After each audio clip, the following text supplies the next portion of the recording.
انا بالنسبه لي ان هو يحميني من ريحه العرق طبعا، وما يسببليش اي احراج في المشكله دي، ما بقاش انا مليون سنه محافظه على نفسي ويجي مزيل عرق في الاخر يسبب لي الاحراج ده. فهو بصراحه بطل بطل، وحمايته اكتر يعني من 24 ساعه. وده اللي انا جربته فيه، وده اللي انا بميزه عن غيره فيه.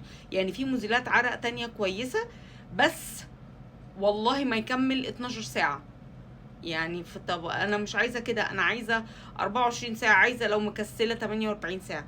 فده يا جماعه ده تجربتي معاه ممتازه، غير بقى المميزات اللي فيه، الروايح اللي فيه. تحسي كده ان كل سنت ليها لايف ستايل كده. الناس اللي بتحب العود زي الناس اللي ما بتحبش بريحه خالص زي ناس كتير، واولهم الرجاله.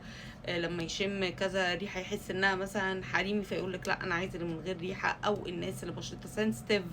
ده غير ان هو بقى فيه حاجات كتير جدا بترطب البشره، وبتفتح كمان المنطقه